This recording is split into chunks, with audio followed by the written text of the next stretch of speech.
Good evening, ladies and gentlemen. Date is February 17, 2026. The time is now 7 o'clock p.m. Before we start our regularly scheduled council meeting, we do have a public hearing on a charter resolution and two ordinances that were read into the record at previous council meetings. It's going to be Charter Resolution 307, Ordinance 1217, and Ordinance 1218.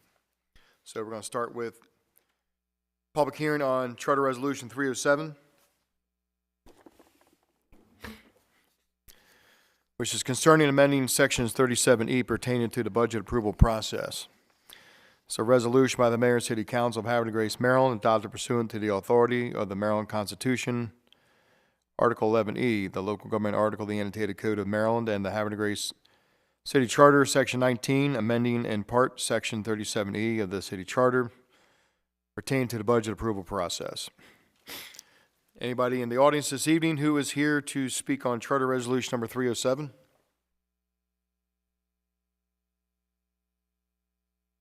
Any comments from the council members? Okay. Any comments from the public or the council? I now close public hearing on Charter Resolution 307. Time is now 7:01. Our second public hearing will be on Ordinance 1217 concerning amending Chapter 205 zoning by adding new Article 11-A titled Silver Housing Communities. It's an ordinance by the Mayor and City Council of Havre, Grace, Maryland, adopted pursuant to the authority of Article 11E of the Maryland Constitution, the Land Use Article Section 7-302B, and the Local Government Article of the Annotated Code of Maryland, and Sections 33 and 34 of the Havre, Grace City Charter to amend City Code Chapter 205 zoning by adding a new Article 11-A titled Silver Housing Communities. Before I open up the floor in general, I do have two forms filled out for speakers who want to speak on 1217. I'd like to call forward Ms. Carol Zimmerman.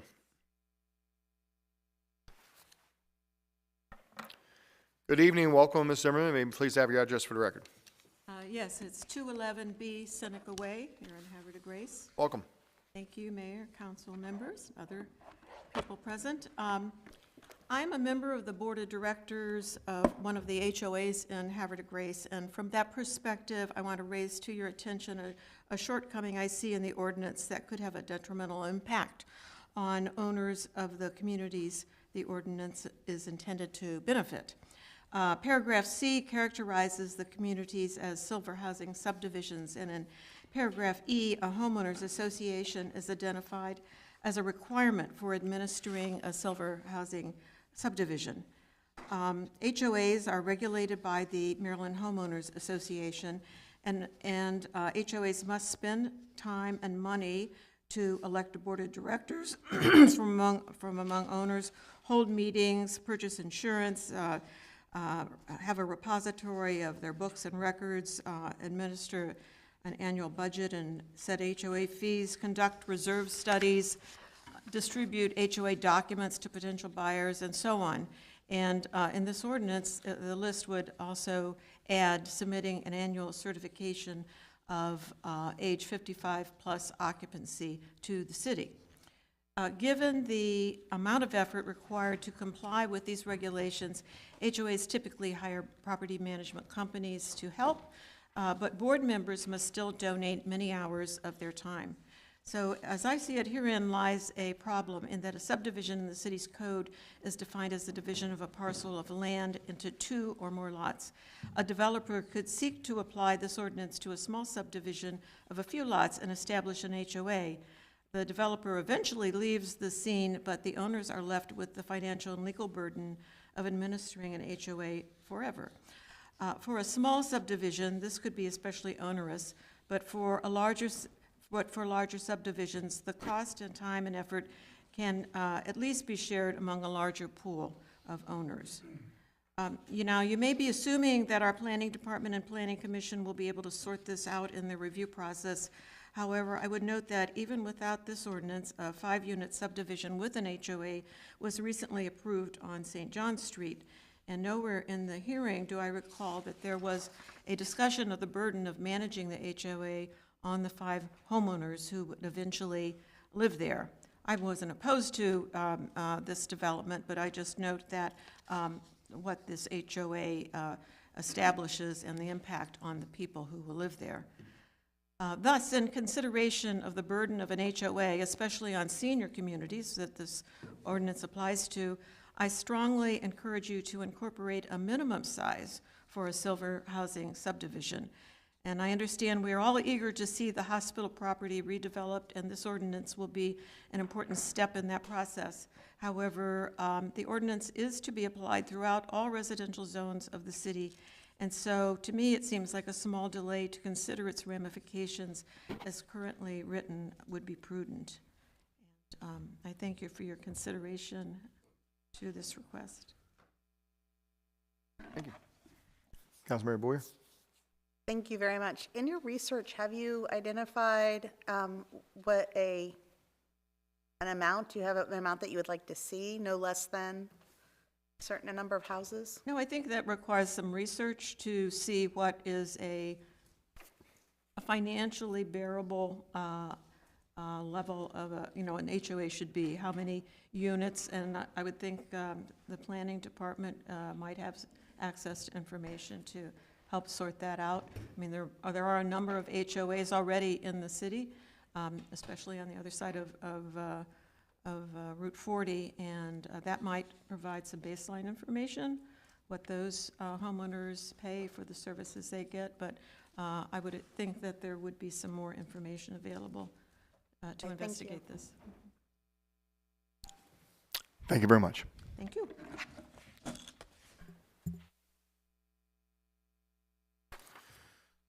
We're still under a public hearing for ordinance 1217. I'd like to call forward Ms. Carrie Parsons.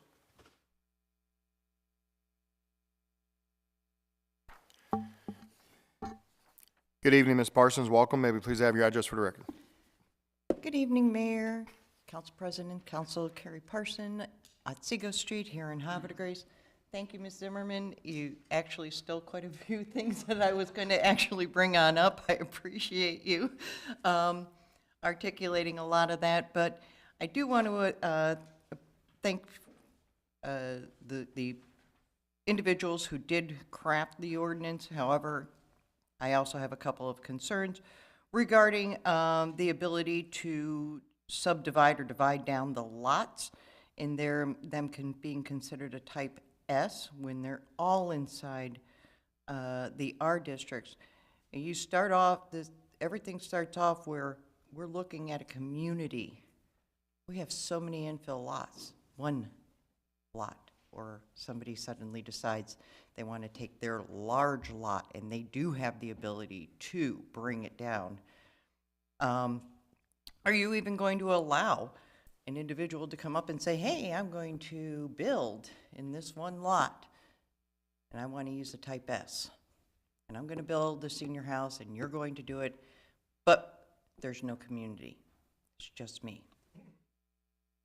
Those are the things that are going to be coming on back. And now we're going to have this postage stamp house sitting there, and it's going to be deemed senior, and then in a year, they're going to be able to resell it, and they're going to lose that status. The other thing that also threw during the meeting that was last week over in the planning department, I honestly do not have any idea who has 1.5 vehicles in their household anymore. Maybe in a community development, they were unable to forecast, but that was back in the 70s and 80s when households might have had one house or one vehicle or maybe two per household. We did have a robust public transportation system.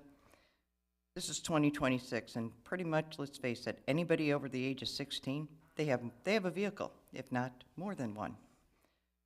Don't allow the reduction as stated along line 78.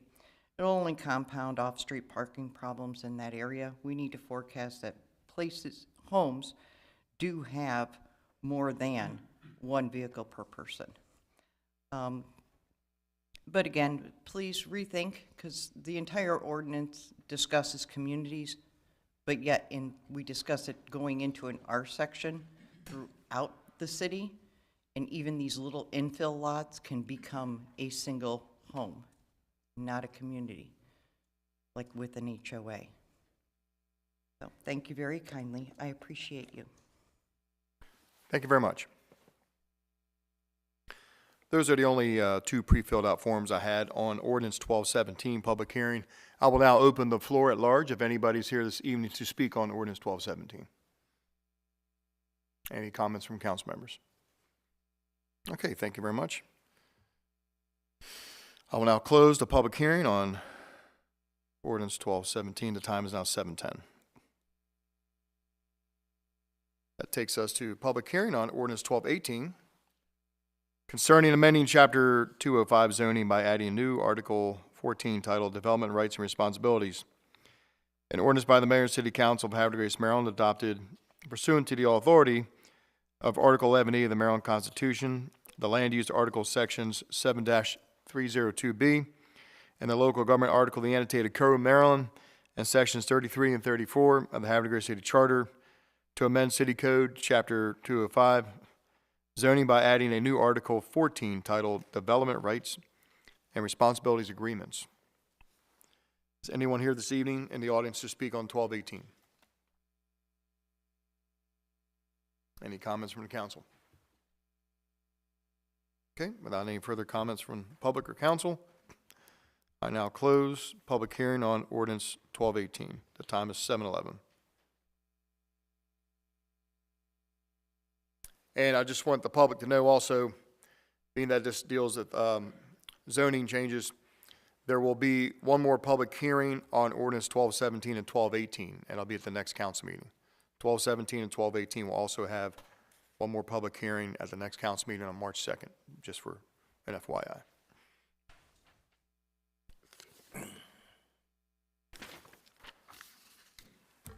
Council meeting? Yeah. All right, council meeting. It's only a day. Good evening, everybody. The date is February 17th, 2026. The time is 7:12. I now call to order a meeting of Havre de Grace Mayor City Council. I will call the roll. Council President Ringsacher. Present. Councilmember Boyer. Here. Councilmember Shenagus. Here. Councilmember Boker. Here. Councilmember Jones. Here. Councilmember Ellis. Present. All council members are present. Please join me for the Pledge of Allegiance, the opening prayer. I pledge allegiance to the flag of the United States of America and to the republic for which it stands, one nation, under God, indivisible, with liberty and justice for all. If I could ask everybody to kindly remain standing, as it gives me pleasure to welcome Pastor Will Harris from the First Christian Church here this evening to start us off on a proper step. Welcome, sir. Thanks for being here. Thank you. It is my honor. Would you all pray with me? Almighty Father in heaven, we thank you for this time to come together. We thank you for a room full of passionate people ready to come together and serve your community. And Lord, we just ask that you would bless the conversations that take place here, bless that the meeting moves smoothly, that people are able to make their points well and articulate well, so that we can continue to lead and help honor and grow this city of Havre de Grace. We ask us all in Jesus' name. Amen. Amen. Pastor Harris, thank you. We appreciate you being here. Welcome. Thank you. Thank you.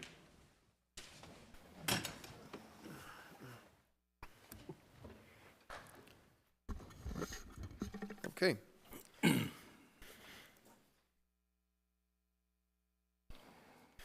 Item 5, approval of the minutes. We have 3 sets of minutes to approve. The first one is from the City Council meeting minutes of February 2nd, 2026. Do I have a motion to approve? So moved. Second. Motion by Councilmember Shenagus, seconded by Councilmember Jones. Questions or comments? All those in favor say aye. Aye. All opposed say nay.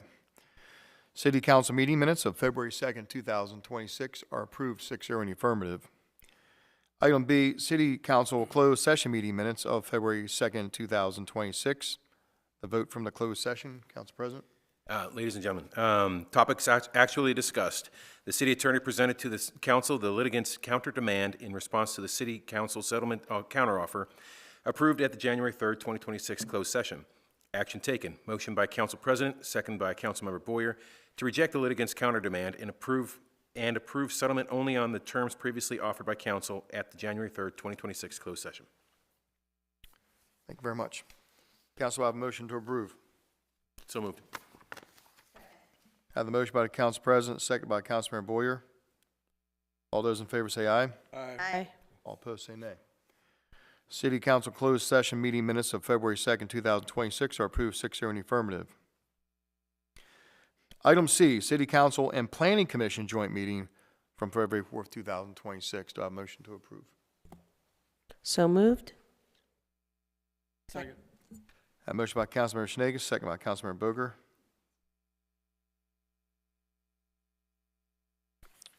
Questions or comments? All those in favor say aye. Aye. All opposed say nay. City Council and Planning Commission joint meeting minutes for February 4th, 2026 are approved 6-0 in the affirmative. That takes us to item 6 on this evening's agenda. Item 6 is comments from citizens. This is the part of tonight's agenda.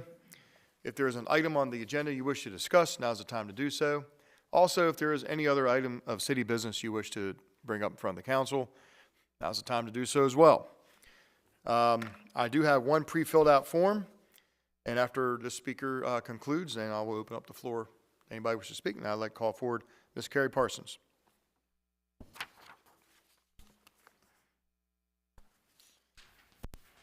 Welcome back, Ms. Parsons. We have your address on file. Thank you, Mayor. Mayor, could you please resend your message regarding the snow removal? I'm sorry, please what? Could you please resend your message of the snow removal? Okay. I think that there has been enough time. Businesses, other residents, they can actually get on out and move the slush. So other citizens, and especially the students, can stop walking in the street, especially on Revolution, Juniata, Otsego. It is getting very dangerous watching the students try to play dodge car as they're bouncing in between. And then on Otsego, they're doing the same thing. It's not that, it's very dark, and they're having to go into the street to be able to walk to school, and then on Juniata. So I'd appreciate it, sir. Thank you kindly. Sure, no problem. We're still under public comment from citizens. Please raise your hand and be recognized if you wish to speak. Yes.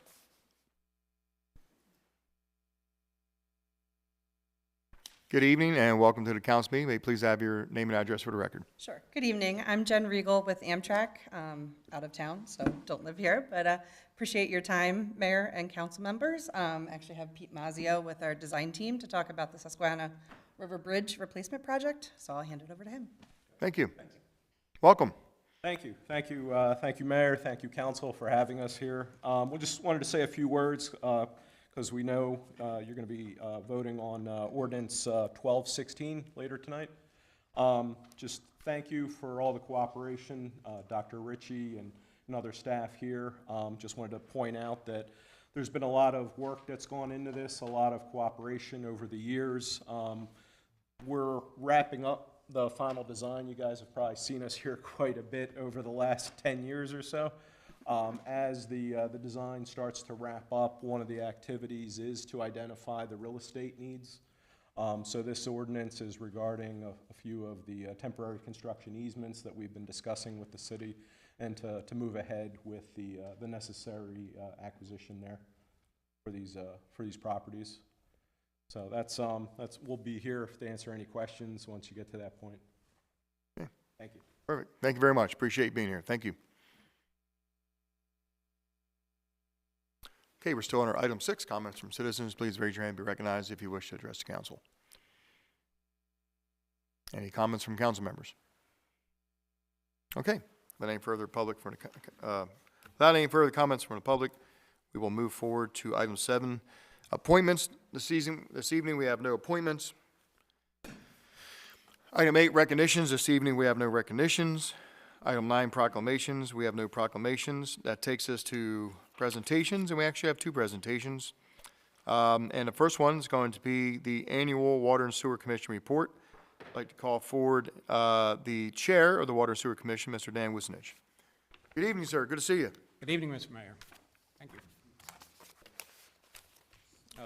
Council President, other council members, thank you for having me. And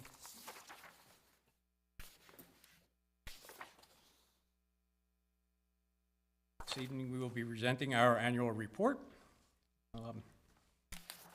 We will start off with the fiscal status for fiscal year '25.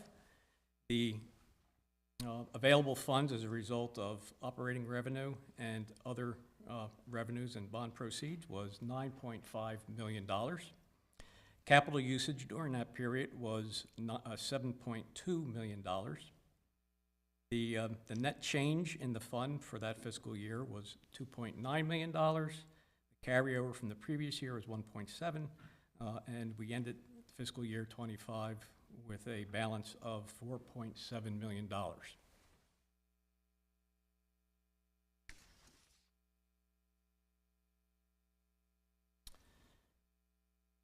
The next part I'd like to review is the capital cost recovery fee, one of the more important sources of revenue for water and sewer.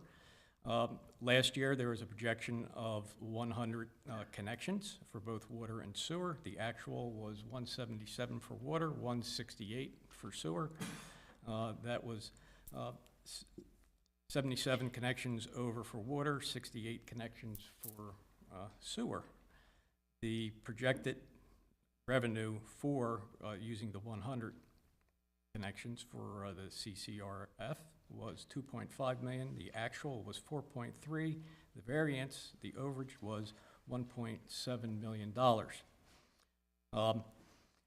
Just an important takeaway here, the note in the middle of the slide, 135 connections are required to occur in a given year in order to cover our debt service. So what is important, the important plug for this is that each year when you go through the budget process and you budget for the number of connections looking forward, we always strenuously recommend that you use a prudent projection. This is how we got in trouble in past years, where we, well over 10 years ago now, where there was Fund 9 was in the red for a couple of years and had to dig out of that. And one of the reasons was the collapse of revenues from the CCRF. So it's important that we continue to be prudent with our projections.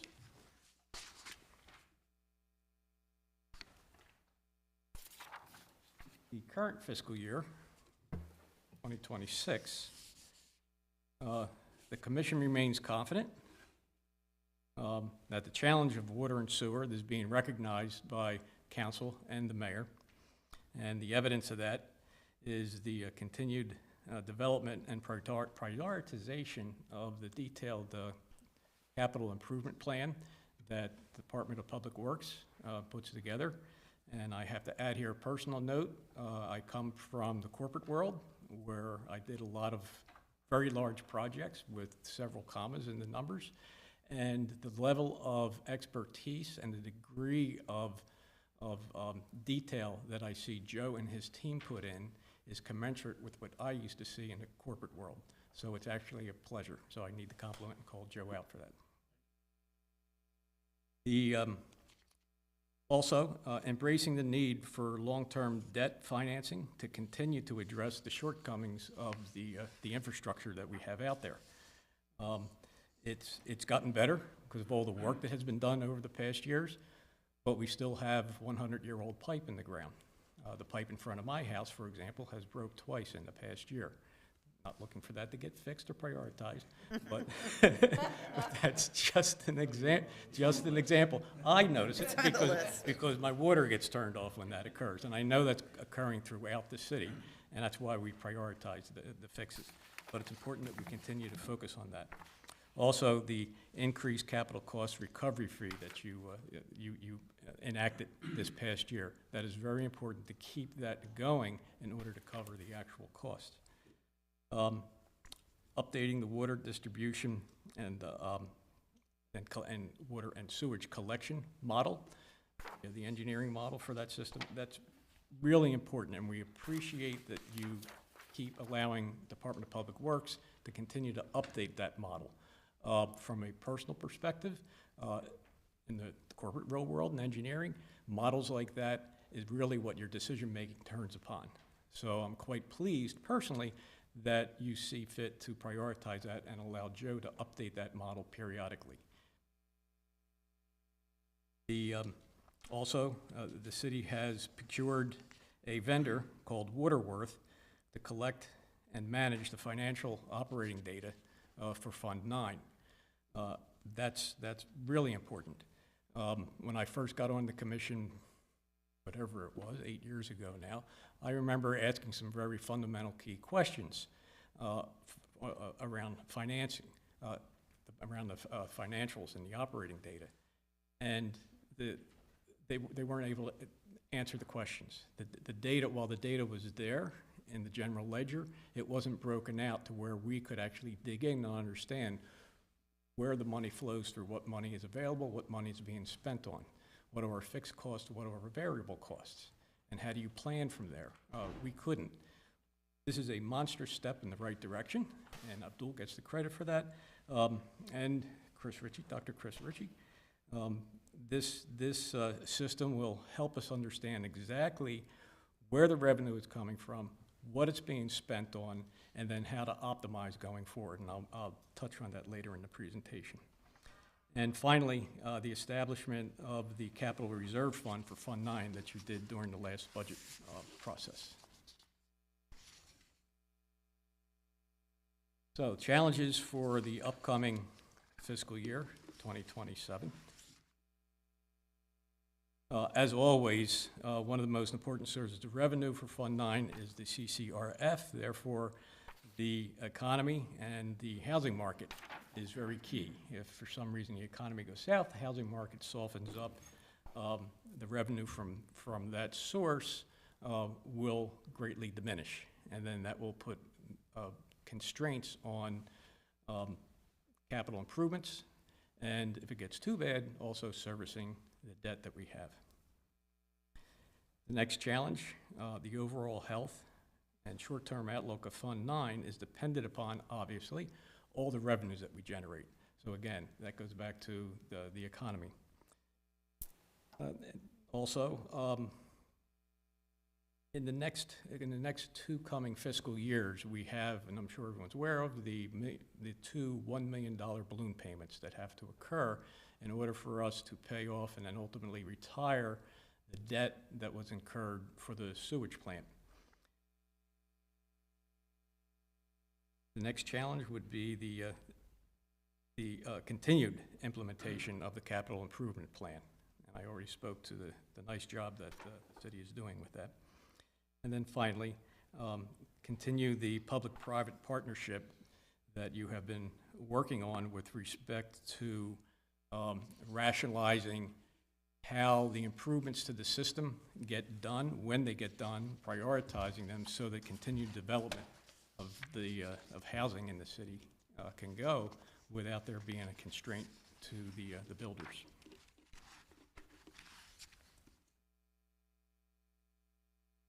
Then finally, the recommendations for fiscal year 2027. In anticipation for future bonds, once we retire the existing bond for the sewer, it would be advantageous for the city to establish a debt service fund. This would be separate from the capital reserve fund that was established. And for additional detail of that, I would defer to Abdul. If you need more information on what we're suggesting, he can explain that in detail. Second recommendation, obviously every year we encourage you to apply for whatever grants are out there that can be placed toward infrastructure improvement. And then third, the recommendation is to really lean into the collection and analysis of the data that we get from Waterworth, that computer package that you bought, in pursuant of potential implementation of graduated rates, which would be more equitable distribution of cost across the varying classes of customers. Fourth, The Director of Public Works should continue to update his wonderful capital improvement program.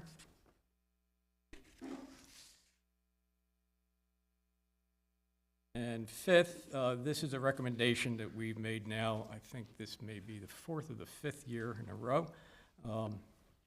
The Commission strongly recommends that you implement legislative mandated annual increases on the rates. What those increases would look like is they would represent the cost of inflation that Fund 9 incurred for that year. We're not asking for you to apply automatically whatever CIP rating would be. We're asking you just to recognize that every year costs do increase, whether it's employee costs, administrative cost, or cost of chemical, steel, pipe, and labor.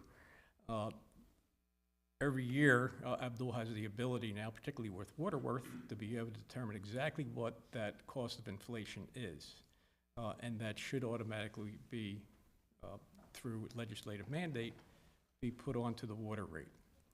Some years it may be just a fraction of a percent, others it may be something similar to what the inflation rate is. The caution is, as I said in past years, if you don't increase the rates by whatever the inflation incurred, that means in the coming fiscal year, there will be less money available to do the job.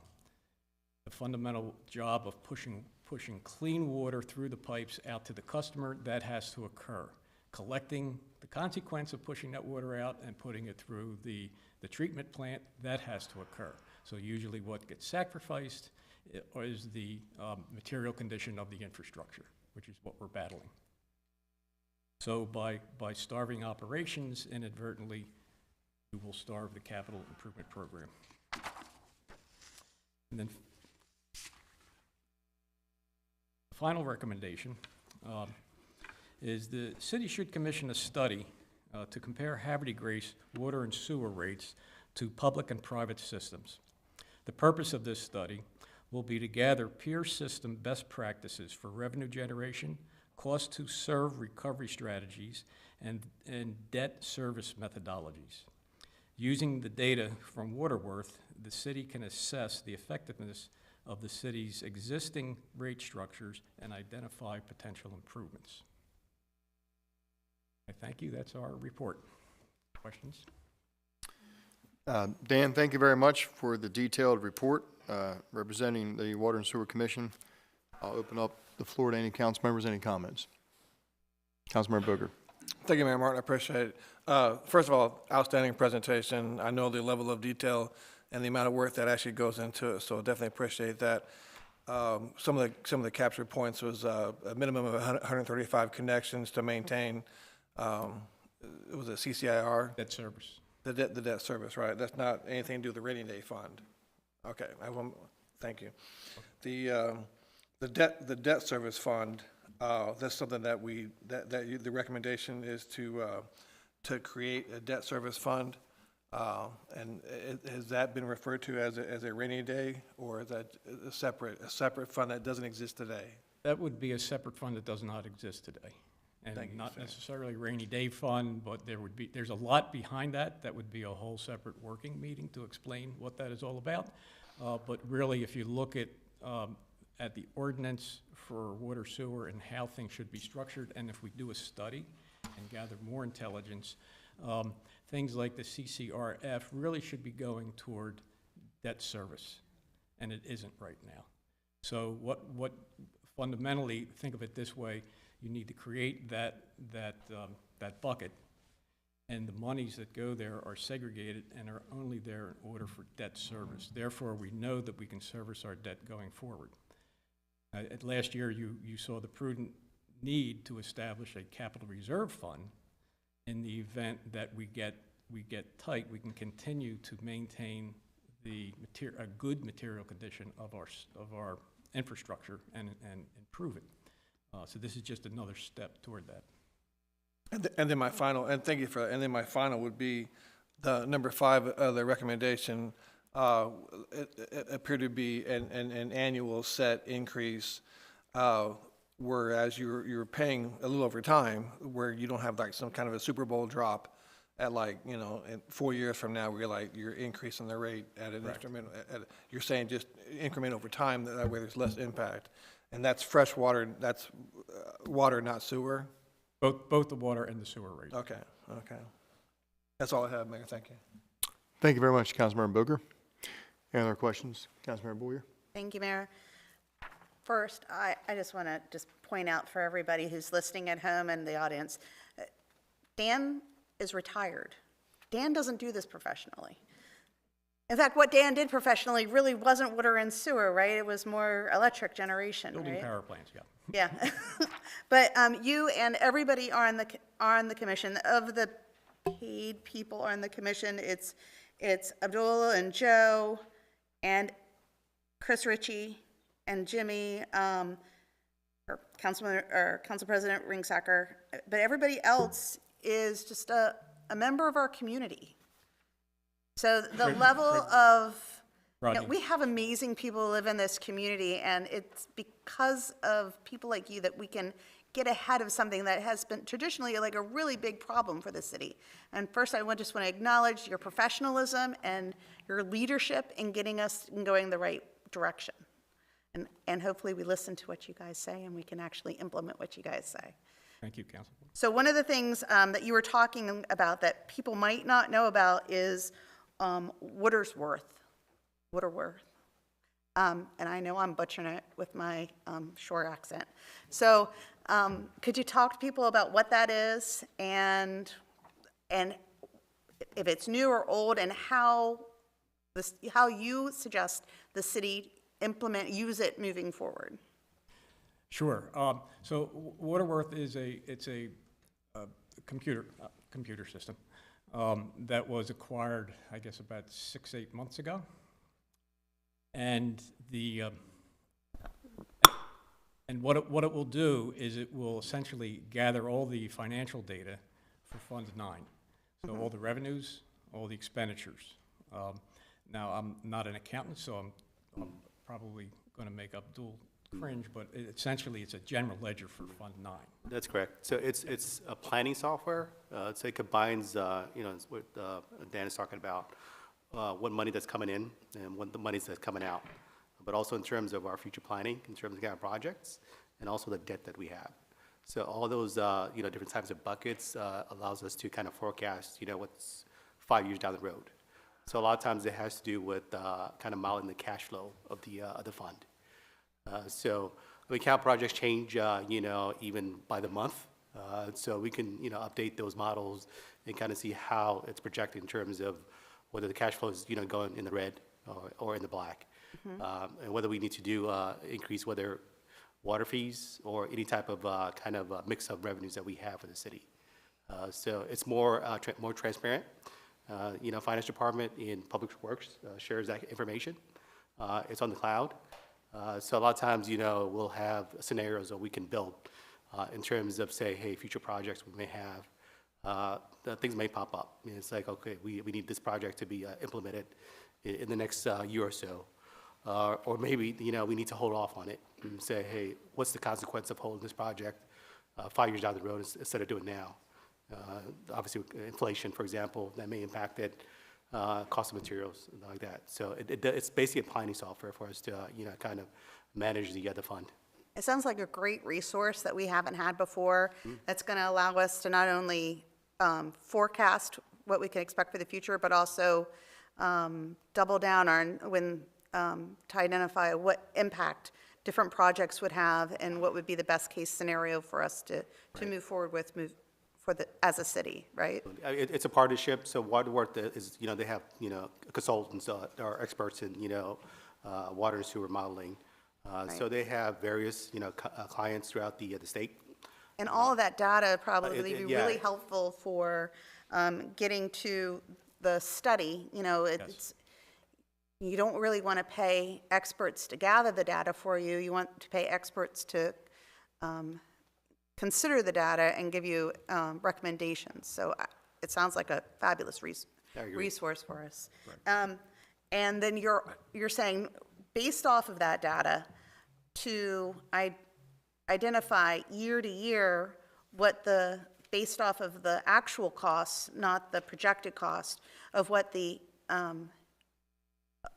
increase in cost to make a gallon of water, right? Correct. And we should create that system in order to make it automatic or make it something that is done by council. So I think you're mixing the two things. The one, that automatic CPI, we're saying that should be legislatively automatic every year that occurs. But in addition to that, right now, I don't want to say we're flying blind, I'd be unfair to Abdul, but let's say there's a lot of mud on the windshield right now from a financial perspective. Gathering this data will allow us to see a lot clearer, one, where we're spending our money, and then how effectively we're doing it, and then allow both Abdul and Joe and Chris to do a lot better planning. And the other piece of that, the recommendation number 5, or number 6, the study, then what we're saying, well, the commission, we created a little subcommittee this past summer, and we took the data out of the current general ledger and we played with it in a spreadsheet, a lot of slicing and dicing. And it presented to us some very interesting information and data with respect to who is bearing the costs. We cut it by user and showing where the cost, who's being burdened by what cost, who is getting the benefit from the system, from all these investments. And that was a back-of-the-envelope analysis, which is why now we're saying, well, we're getting the real data, and what we should do is bring in the right professionals who have the experience, who have done this before, and take a look at our data and give us a recommendation on the whole depth and breadth of financially the management of Fund 9, and inclusive of the rate structures. This is wonderful. I really appreciate your time and energy and passion for this, and I look forward to, hopefully, as we move forward with the new systems, just getting more and more, taking it from an art to a science. Yes. I truly appreciate it. Thank you. Thank you. Thank you. Any other questions from council? Dan, I want to thank you and thank your team for all the hard work you do all year. We really hang our hat on the Water and Sewer Commission's annual report because we trust it to be good. We know there's good people on it. And like I said, appreciate your time. Fred, Rodney, everybody, thank you very much for being here this evening. And we'll see you soon. Thank you. Thank you.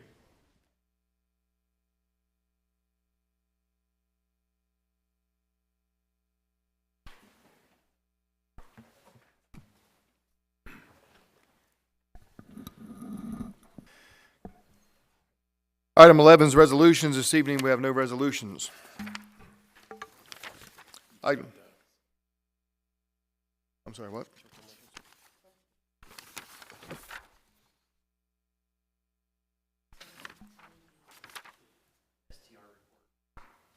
Oh, sorry.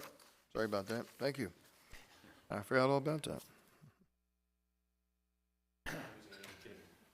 I saw he was getting excited. He turned his Jeez, microphone I need my on. glasses. Oh, now I see. Okay. Hi. Item B under presentations, short-term rental report. I'd like to call forward our Director of Planning, Mr. Goins.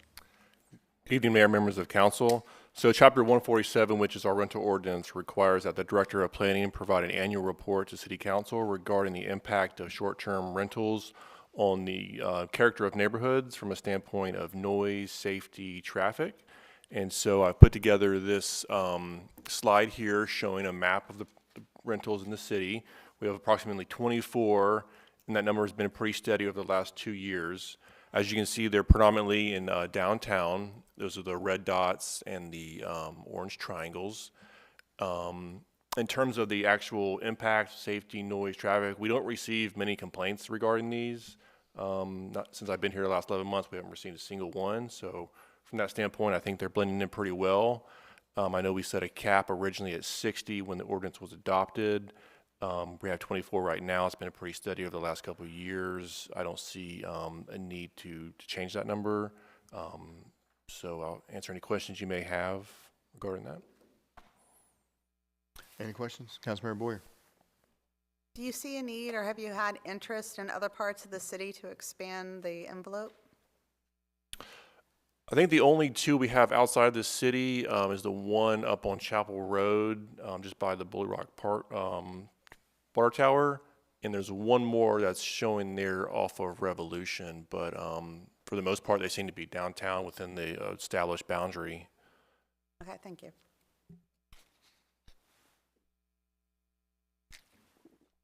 Yes. Hello. Thank you, Mayor. I was curious as to, do you speculate that are Airbnbs out there that aren't registered that are taking place?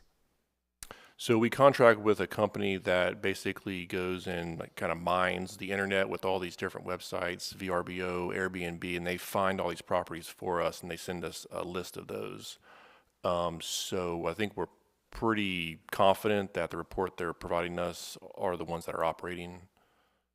So these are essentially ones that are registered with Venmo, Vrbo, Airbnb, et cetera? Right. This company goes, and I guess they have algorithms. They go and search all these different websites, and they're able to identify the properties, and they send us a list of those.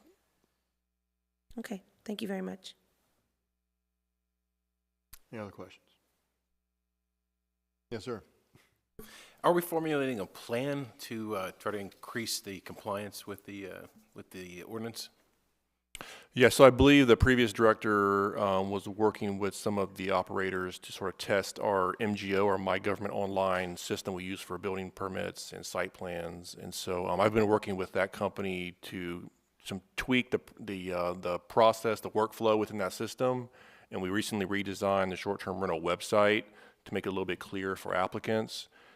So I think we will be sort of rolling out a process to get everyone to register. I think folks have been operating maybe without a license from the city. I don't believe the previous director was really enforcing it too much, but I plan to kind of notify all the folks who are operating. We have their addresses and just let them know, you just go onto My Government Online, apply. The vast majority of them are in an area that's permitted. They just have to file a sort of a self life safety certification, basically saying they have the right amount of carbon monoxide and smoke detectors and fire extinguishers, and their windows are a certain size. Basically, property maintenance, life safety requirements.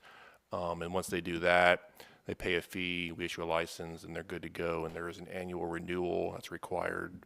So they have to just reapply. But again, they just go online, go into our system, apply. It's very simple.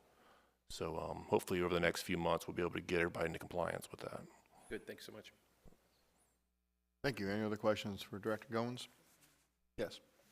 Do you feel like you've had issues with compliance at all, or will have issues with compliance? What's the time period that they have to become in compliance? So I think technically they're supposed to be in compliance right now. They're supposed to have a license, but I can't speak for the previous director and what his process was with rolling out the program. I know he was working with some folks to test the system and make sure that people could get licenses through our system. But of course, he moved on from the city. So I plan to take that on and then notify everyone that they're required to have a license, and then get them through the process and get everyone licensed and legal. And yep. Thank you. Director Goins, thank you very much. Appreciate it.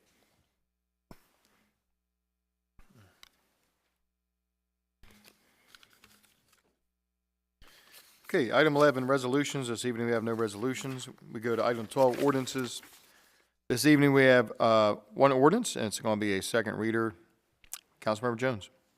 Thank you, Mayor. I move to introduce ordinance number 1216 concerning adjusting rights-of-way for Amtrak River Rail Bridge project in the second reading. Second? Council, I have a motion by Councilmember Jones, seconded by Councilmember Shenegis. This is a motion to introduce ordinance 1216 on second reading. Questions or comments on the introduction? All those in favor say aye. Aye. Aye. All opposed say nay. Motion to introduce ordinance 1216 carries 6-0 in the affirmative.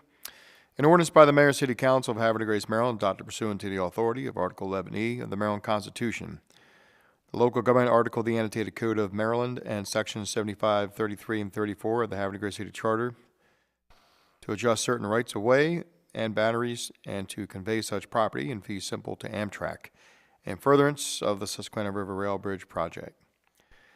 Council to have a motion to adopt 1216 on second reading. So moved. Moved. A motion by the Council President, seconded by Councilmember Boker. Questions or comments? Okay. Council, we're going to do a roll call vote. Councilmember Boyer, Yes. Councilmember Shenegis, Yes. Councilmember Boger, Yes. Councilmember Jones, Yes. Councilmember Ellis, Yes. Council President. Yes. By roll call vote of 6-0 in the affirmative, City Council Ordinance 1216 is adopted on second reading. Thank you, Council. Item 13, this evening, you have no old business. Item 14, new business. We have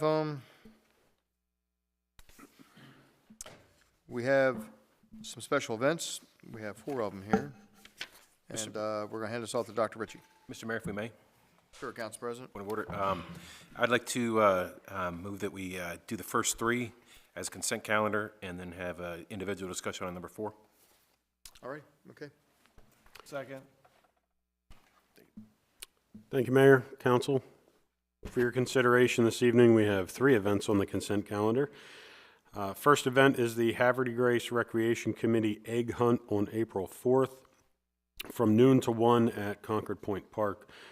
Don't know why they make that one an hour long. It never lasts more than 3 minutes. But the second event is the Easter Sunrise Service on April 5th at Tidings Memorial Park. And the third event is many events, but it's First Friday because 'tis the season to start considering warmer and fun community events together. But those are the 3 events for your consideration on the consent calendar. Thank you.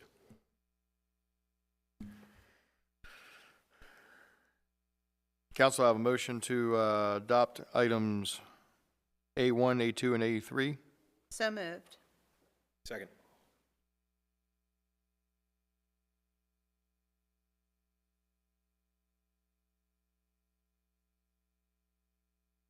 Okay, we have a motion by Councilmember Boyer, second by the Council President. Any questions or comments? All those in favor say aye. Aye. Aye. All opposed say nay.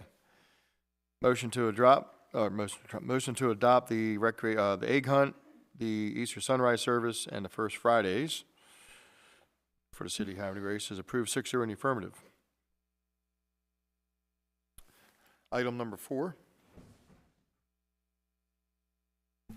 So, Council, for your consideration is the Havre de Grace Bike Week, August 28th through 30th, from 5 to 9, David Craig Park, St. John Street, for parking. This event is being put on by the American Legion. All the details are in your event packet. Chief Crass and his command staff and myself had an opportunity to meet with Jason Robertson, who's from... You all know Jason Robertson, but he's also representing the American Legion on this application. We discussed with him to get a better understanding of the event. Largely, he would like to use David Craig Park for motorcycle parking only. And then you also notice that there's a request to close St. John Street. And really, it's not closing the street, but restricting St. John to motorcycle parking only as well. So those are the largest impacts to the city proper. Majority of the event sounds like it will take place at the American Legion itself on their property. He is going to, once the event passes, he shared that he intends to talk to the local businesses that are down there that are on St. John that may be impacted by the motorcycle parking only requirement. to get their support for it. He's optimistic that he'll be able to, because he believes that he's going to be getting many people to come into town that otherwise wouldn't be in here on those days, and they could potentially patronize those businesses that are right there. And I'll be happy to take any questions.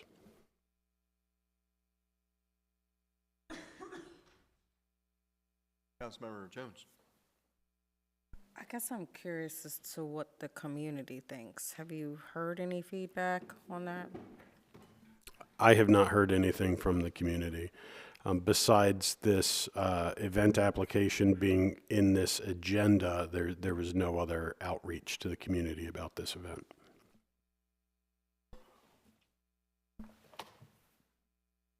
Councilmember Schneegers.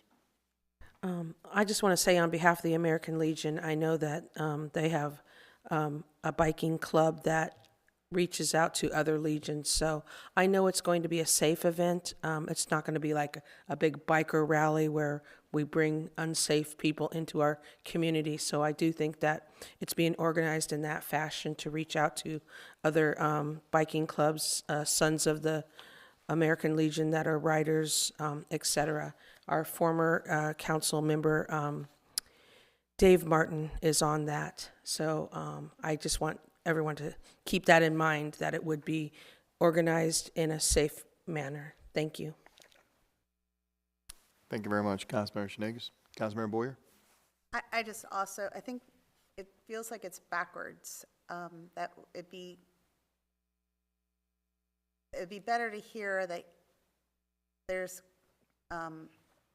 agreement from the other businesses, like Bella's Tea Room, and Coakley's, that it would be okay to shut down those roads for those 3 days before we say that it's, legislatively it's okay to do it. I don't know if anybody would be interested in maybe tabling this until our next meeting, so that maybe somebody, either the downtown, I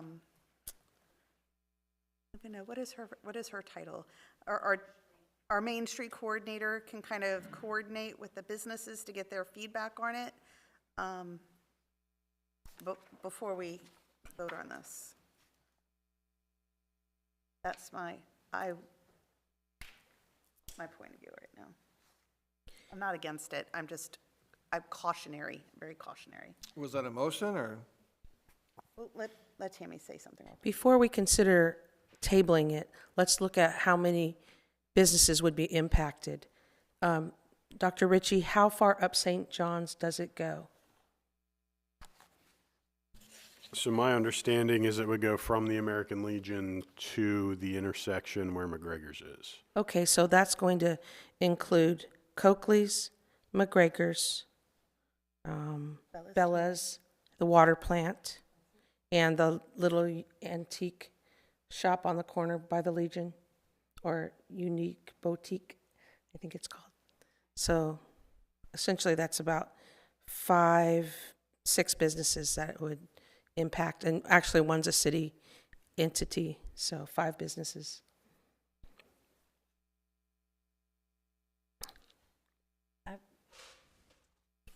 Yes, Councilmember Jones. Just 5? It seems like it's a little bit more that it would, no, just 5? Okay. Yeah. I'm not opposed to it either, but I am curious as to what, like I said before, what the community would think, so I'd love to get that feedback. Are they going to be using the parking lot down below as well?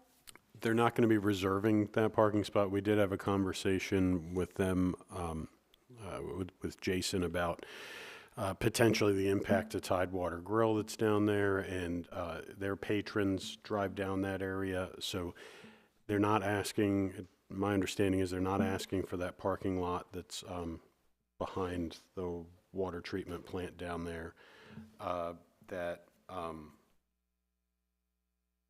I forget the name of that road, but it's the other side of Franklin Street going down by McGregor's. They're not going to be blocking that road off either, so traffic will be able to flow in the way it currently flows now. And they also... Can't go. It could go out, yeah, it can follow around and go back out, because they're not going to be blocking the intersection of Union in St. John. Okay. People just aren't going to be able to turn onto St. John at that intersection. And also, they anticipate having many volunteers to help support them with this, because one of the conversations that we have was, what would the police presence need to be, and what would the impact be on the Havre de Grace Police Department? And largely, they're going to rely on volunteers to be making sure that only motorcycles are accessing that stretch of St. John that's going to be closed. There will be additional police officers on duty. You'll see that cost in the back on the cost sheet. However, largely they're going to be relying on volunteers to kind of make this whole thing happen.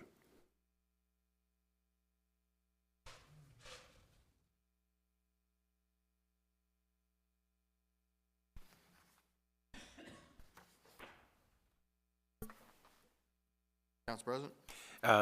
Dr. Ritchie, I apologize. I'm having computer issues, so I couldn't bring up the packet. Will there be outside alcohol sold at this event? Not in the streets. There's not going to be a beer garden or anything like that. There's not going to be any events in the streets.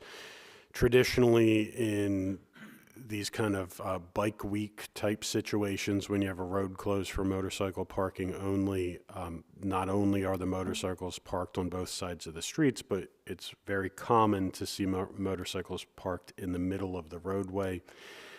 They do not anticipate allowing motorcycles to park in the middle of the roadway because it sounds like the American Legion, obviously they have a bar, so they're going to be selling alcohol on site.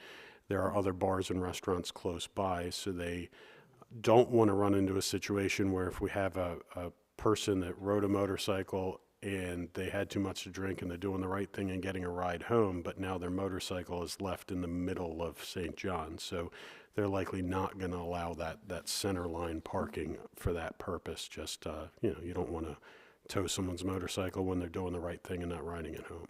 So. Thank you.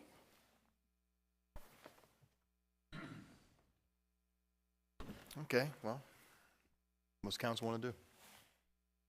Want to approve it? Do you want to I move to make, reject it, or do you want to table it? I move to approve it.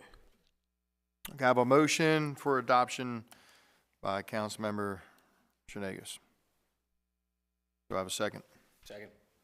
I have a second by the Council President. Questions or comments? So, I'm a member of the Legion. I'm a 7-time war vet. I'm a member of them, and by the way, it's the American Legion Riders Association. But I'm also a former member of the Chamber and the Alliance. I can see there would be some impact on the businesses, right? I'm all in favor of the event, but it seems there are a few things that are just a little vague to me, right? All the way down to Franklin, when there is property on Warren Street, of course, if I can enlighten the audience, it runs right down to the pavilion behind the American Legion. There's parking there. There's parking there as well. There's parking there at Craig Park. So I just, I'm going to be a no on this because I'd like to see it tabled until we can have discoveries so that we are for sure that we're not hindering our citizens or our businesses. Thank you. Do you make a motion to table? I'm sorry? Are you making a motion to table? I am. Second. I withdraw my motion to approve.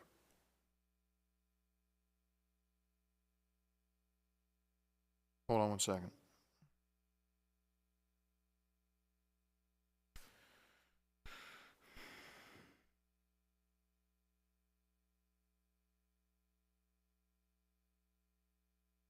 Second by Casey. Councilmember Boyer.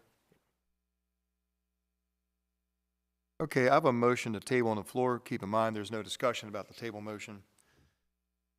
All those in favor say aye. Aye. Aye. Aye. All opposed say nay.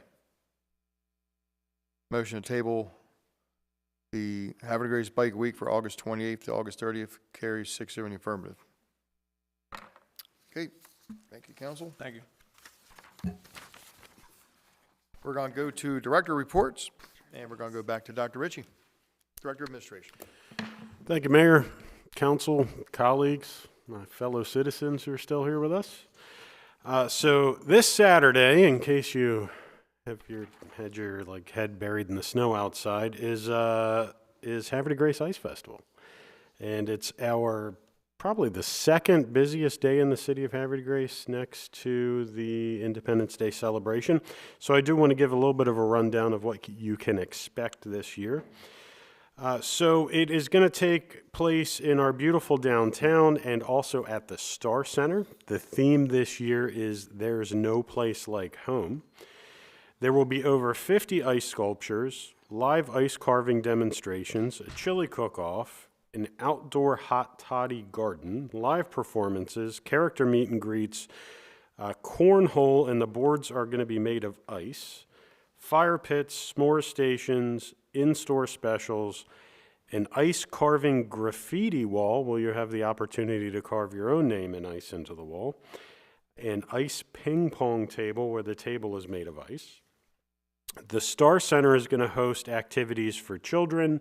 They will have vendors. They will have learning experiences, crafts, giveaways, and the Extreme Raptor Show where they're going to have live raptors in the Star Center flying around. In the evening, you can enjoy the all-new Wizard of Oz on ice at the Star Center. So yes, they are going to be ice skating at the Star Center on the stage. There'll be food trucks out in front of the Star Center and downtown at the bottom of Pennington Avenue.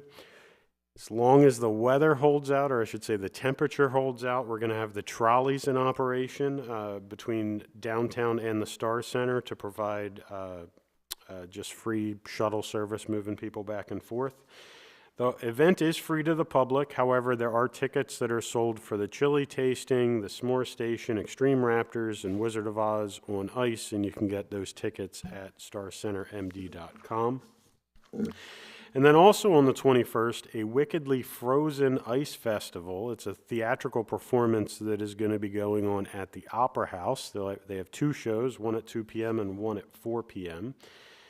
And that is going to be comprised of 3 beloved characters from The Wizard of Oz. They travel over the rainbow to a dazzling ice festival, teaming up with the Ice Sisters and the Ice Harvester for a joyful, music-filled adventure.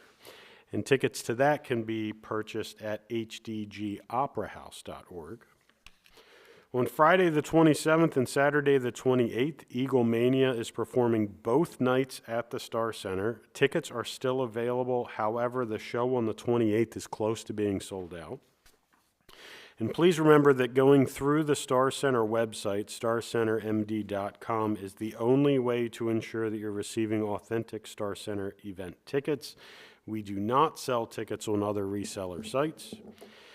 And you can check out all of the other amazing events coming up in our beautiful city on explorehavredegrace.com. And before I close, I do want to offer just a little bit of appreciation. I would like to thank my colleague to my left, Adam Rybczynski. He has been downtown in Annapolis attending hearings on various pieces of legislation and testifying on them, and the city greatly appreciates the work that you've done, Adam, not only in researching these pieces of legislation, identifying which ones may affect us in various ways, but also going down and testifying on behalf of the city. So we appreciate that very much. And I do also want to thank again, I did this last meeting, but I'm doing it again this meeting, the Police Department and Public Works for all of the work that they did during the storm and the weeks following that storm to keep us safe and keeping the roads open and just letting people go about their lives. I know it was a lot of work and it took a lot of energy and effort, and we appreciate everybody's assistance with that. And that concludes my comments for this evening. Thank you. Dr. Ritchie, thank you very much. Appreciate the comments. We're going to go to Director of Planning, Dr. Goins. Good evening again, Mayor, members of council. So just an update on everyone's favorite intersection at Otsego and 40. I attended a meeting with SHA and the engineers for Wawa, and SHA has asked Wawa to basically design the intersection that the council requested in the resolution of our sort of interim option, which was to provide those 2 left U-turns going, I guess, north into Cecil County. So Wawa has agreed to do that, so they will be making those modifications in conjunction with the construction of Wawa, which will occur in the spring, so in a few months. So I'll have more information about the actual changes to the intersection and when those will occur when I have more information about that. And then in terms of our meetings and hearings, we do not have a planning commission meeting this month or next month, but we do have Board of Appeals hearing on March 5th, and we have two items. One is a variance for a fence and a shed at 728 Water Street, and the other is a conditional use for a public utility structure for a co-location of wireless antennas onto the Bully Rock water tower on Chapel Road. And that concludes my report. Council President? So the State Highway Administration is making a Wawa redesign the intersection when they're building 3/4 of a mile away. So originally, as part of their traffic impact study, they were requiring Wawa to modify the existing sort of the left lane that turns onto Otsego. They were going to make that a U-turn only, and then the right lane would be the turn onto Otsego, and then of course going onto 40. And so because the council, we had the work session and we determined the two options. One would be an interim solution, and then the final solution would be adding that additional lane by the Pizza Hut, where you essentially had the two U-turn lanes and then one dedicated lane going on to 40, I guess was that westbound. And so because they had sort of asked Wawa to make some changes, they decided to ask them to make those other changes that we requested. And Wawa agreed to do that. So I'm not understanding though exactly why. I mean, what impact Wawa would have on that intersection when they're 3/4 of a mile away. yes, so I didn't participate in that scoping meeting originally, but apparently SHA felt there was some impact from Wawa's development on that intersection, and so they were asking them to make some modifications to the turn lane construction. Yet SHA reached out to them and asked them if they would make the changes that we requested, and Wawa agreed to do that. So it's a Okay. right. Thank you, sir. Hmm, well, okay. You want my Wawa?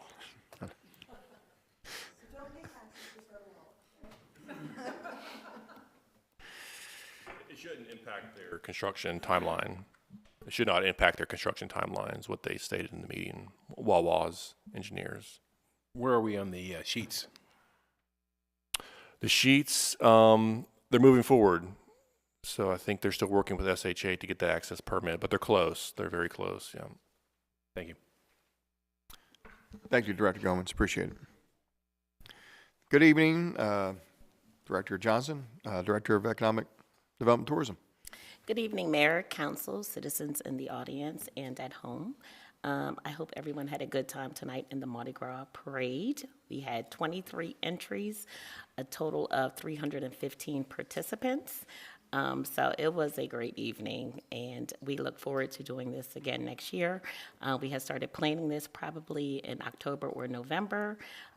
We didn't have one last year, so we were seeing how it went this year. So we always have a couple hiccups, but we'll be making some changes. But overall, I had a really, really good time. So I want to always acknowledge my team, and that's Laurie Orzowitz, Alyssa Mahaffey, and Marcia Hines. And they are currently enjoying themselves at McGregor's, but I did want to recognize them for doing a great job tonight. TAB and EDAB both meet tomorrow again. Tomorrow here at Council Chambers, TAB is at 10 a.m.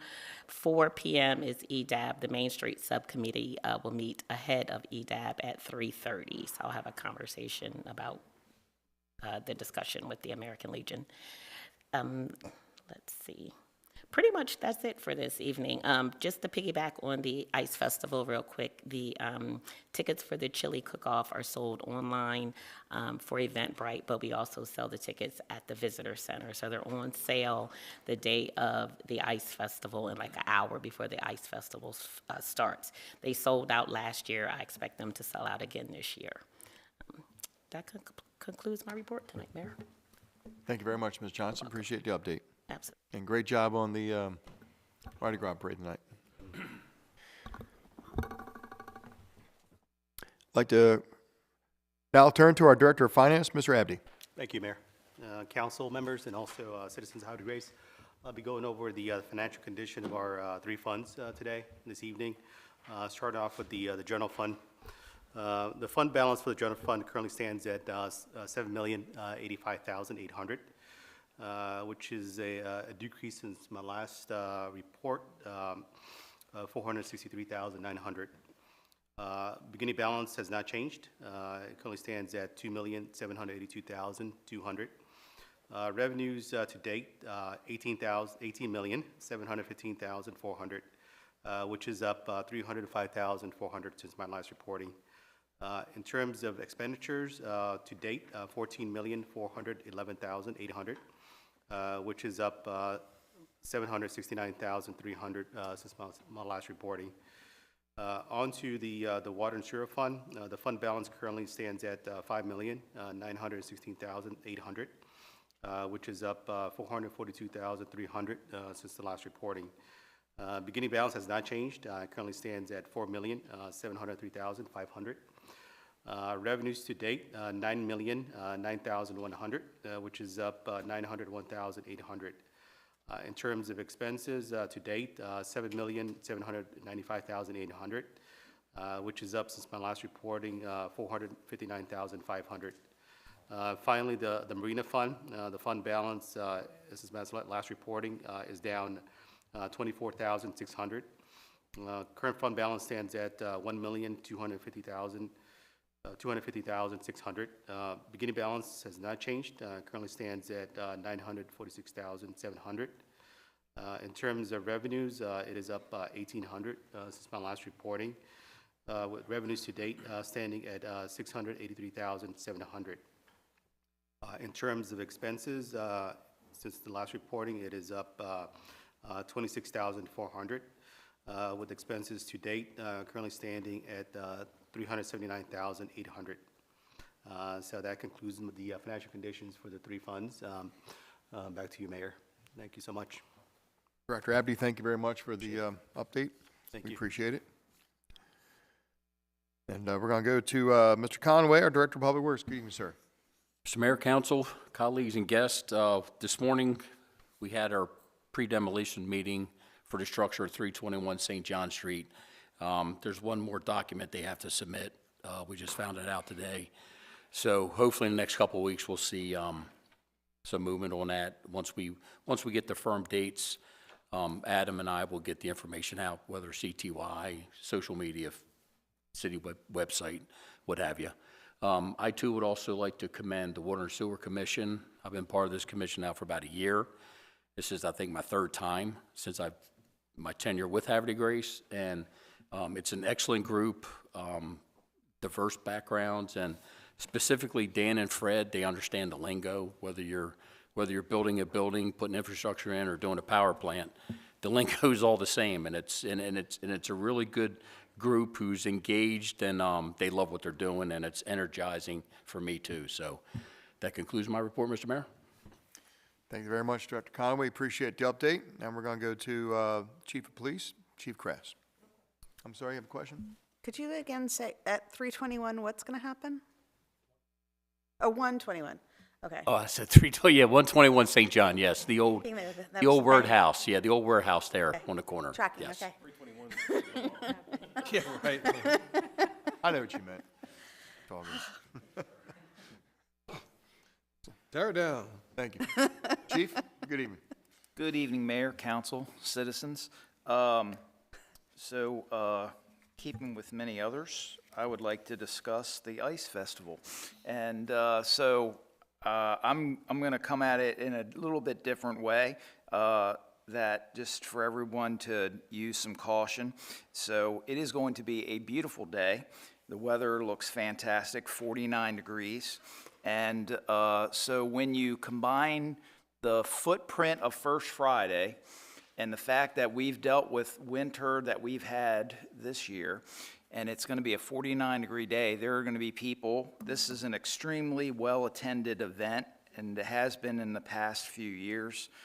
So when you combine all that with the fact that we still have some snow that's taken up many of our parking spaces, so that is a recipe for frustration and calls for service for the police department. So what we're asking for is that everybody have some patience, arrive early, and be prepared to walk, because the chances of getting parking downtown could be limited. So anyway, not trying to be the Debbie Downer for Saturday, but I just wanted to be, you know, the realistic voice in the room here. So arrive early and bring comfortable shoes. Thank you, Chief, for being the adult in the room. We appreciate that. Thank you. So with that, we're going to start with business from our council members. We're going to start off with Councilmember Boyer. Good evening. Thank you, Mayor. Thank you, citizens, and everyone who's in attendance. I want to kick it off by saying I had a fabulous time for the Mardi Gras parade. It was great seeing people lining the streets, families having large amounts of people over, either on their porches or in their driveways. And I want to thank our artists in residence for creating a spectacular float for the council. It was wonderful. I'm I want to just quickly say that I'm not opposed to a bike week. I think that's a great idea. It's just the process that we use I'm very concerned about. I want to make sure that everybody's aware of it before we vote on it, so that people who have issues with it have an opportunity to come and speak to us beforehand. And finally, again, I just want to give major kudos to the Water and Sewer Commission for all their work. I share their concerns in regards to our infrastructure for our water and sewer system. You know, now that the weather is getting warmer technically, I know that we'll probably have lots of breaks in the lines, et cetera. We'll see lots of work being done by DPW. But I also have other concerns with our downtown. I know I was driving through the Yacht Basin area, and I saw a lot of the, I don't even know what they're called, but the cement things that keep your vehicle from going forward, just broken up and into the snowbanks. I can't imagine what our curbs look like if, like I'm sure we have additional curbs either broken or I know that they were crumbling to begin with. In addition to that, problems with sidewalks with the heave. And then even just looking at how old our power lines are in town, there's just a lot of infrastructure issues that I'm concerned about. And I just think that's a focus that we need to consider moving forward. That's it. So thank you all very much. Thank you very much, Councilmember Boyer. Good evening, Councilmember Shanegas. Good evening, Mayor, Council, Administration, citizens in the audience, and citizens at home. It's nice to see everyone adapting to the snow melt. It is great because we were under a quick sheet of ice for a long time.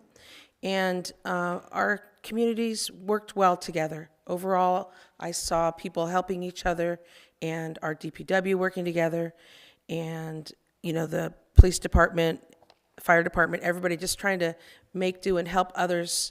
And that's our community.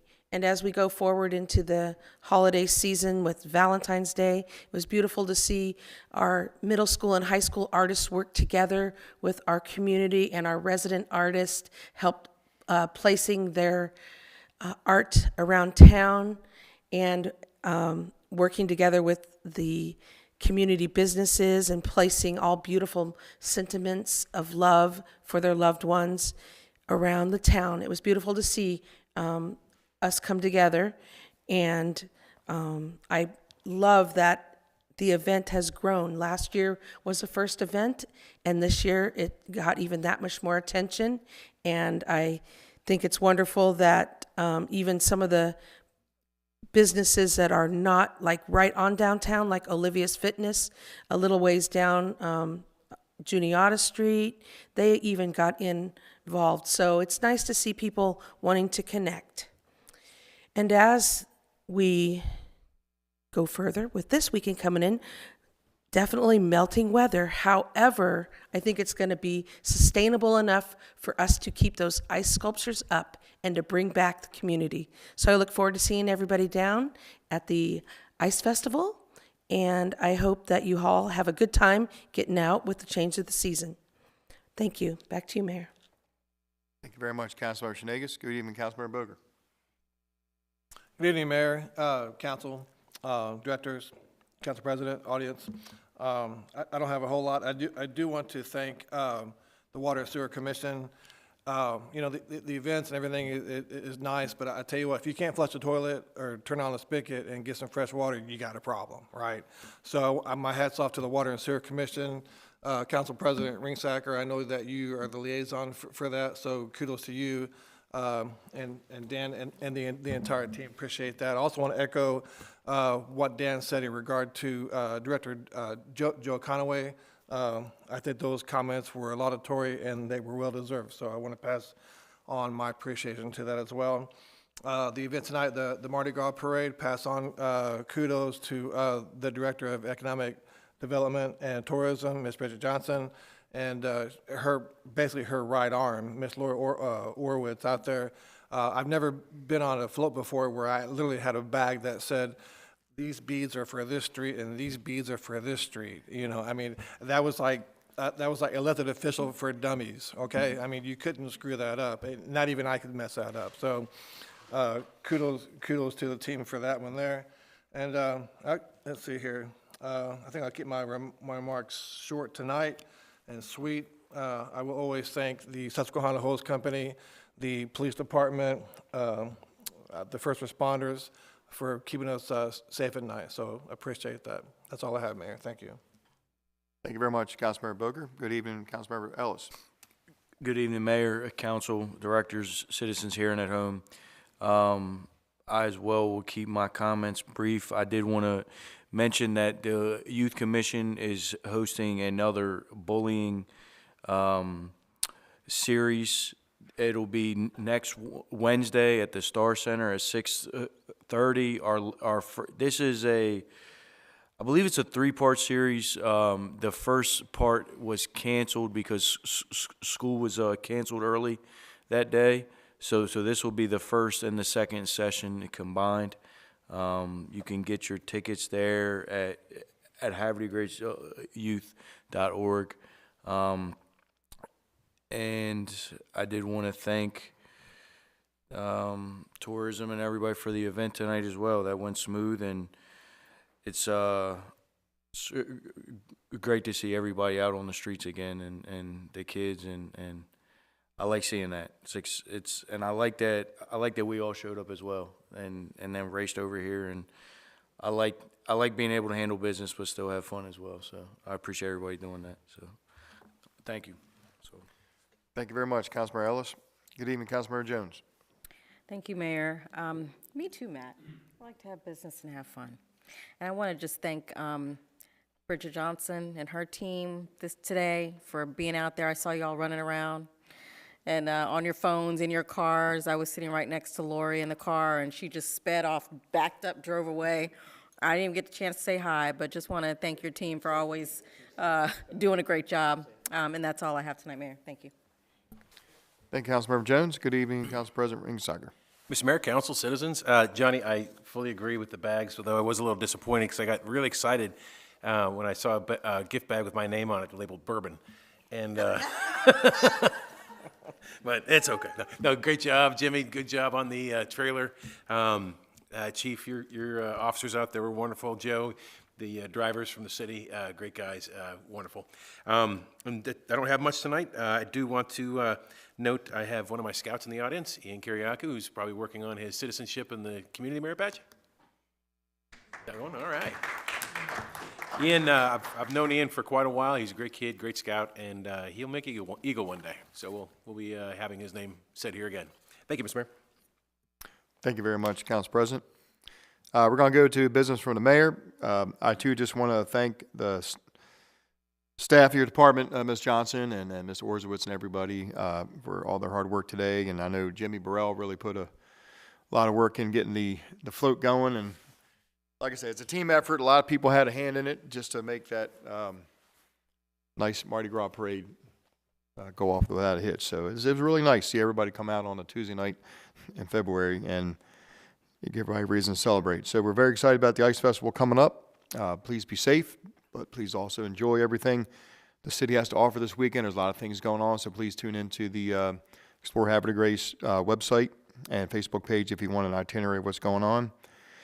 Eagles concert is coming up next weekend. Usually when the Eagles come into town, they usually sell out. So we have 2 nights, Friday and Saturday night at the Star Center. They're not the Eagles, they're the cover band. I can't remember the name. Everybody's perking up. I'm like, no, we're good. We're not that good yet. Give us some time. But anyway, it's the same Eagle cover band always comes once a year and they always sell out. But it's 2 nights and it's selling pretty good for both nights. So if you haven't seen them and you like the Eagles, man, they're absolutely the best. So a lot of great things going on in the wintertime in Havre de Grace. And we're just about a month away from slowly emerging from our hibernation and starting the springtime festival. So we got the month of March and a little bit of April, and then before you know it, everything's going to be opening back up again. But what I really want to talk about tonight is this year, 2026, is the semi-sesquicentennial of the birth of our nation, America 250. I know everybody's heard a lot about it, and I know there's a lot of things going on throughout the United States of America. In fact, I was talking to my students at school the other day about it, and looks like the U.S. Mint has all kind of different commemorative coins coming out this year. Different types of quarters are coming out to commemorate it. The United States Post Office has a bunch of different stamps to commemorate 250. So the country's really going to mobilize. I'm looking forward to seeing what the United States has planned to commemorate such a momentous occasion. And so Havre de Grace is no different. We have a lot of citizens that want to get involved and create a medley of not just recognizing our nation's 250th anniversary, but also Havre de Grace's ties to our nation's history as well. And so I've been talking to some citizens who've kind of on their own kind of gotten together and have come to me in my office talking about, what's the city doing? And so we're talking about ideas we have, as well as probably the biggest day of the year is going to be July 4th, which is our parade, and July 4th really is the birth of our nation, 250th anniversary. So there's a lot of things going on that the city wants to be involved in, and there's things that the city wants to help foster people to be involved in. And so the reason I'm saying all this is that at the conclusion of this meeting, I'm going to sign my first executive order of the year 2026. And this executive order will be establishing a temporary committee to help foster all activities that deal with Havre de Grace 250. We're going to call it Havre de Grace 250. Recognize our nation's birth of 250th anniversary, as well as Havre de Grace's role in our country's history at the same time. So I don't want to read all the whereases and stuff like that, but I do just want to read the purpose of this temporary committee. When I say temporary, this committee will start on February 17th this evening and end December 31st at the end of this year. That's how temporary it is. It's just a temporary committee. And the purpose of this executive order is to establish a commission to highlight both familiar landmarks and untold stories, bringing history to life while encouraging reflection, civic pride, and community connection, and honoring Havre de Grace's past, celebrate its present, and look forward to its place in America's future. On this committee, I have appointed Dr. Amy Rosencrans, PhD. She's the chair of this committee.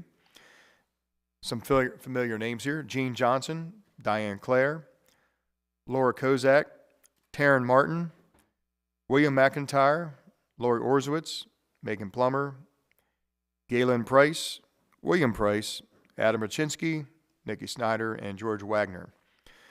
Those are the names that I will incorporate in this executive order. If you happen to know any of those folks, or if you are excited when you're listening to this broadcast that you wish to somehow get involved, doesn't mean you can't get involved if you're not officially on a commission. You can absolutely help out. These are just names that are being codified as committee members. One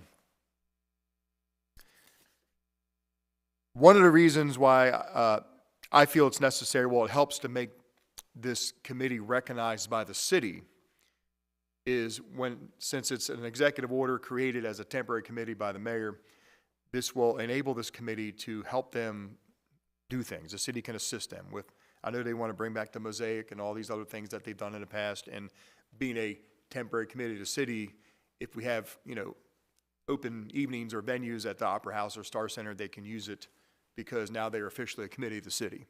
And they won't have to go around scratching and begging for things, that they actually can get things done now and just go ahead and do it and provide services and knowledge and, lecture series or whatever they need to do to foster that kind of connection for America's 250 and Havre de Grace involvement between now and the end of the calendar year, December 31st. So that's why we're making them a temporary committee by executive order.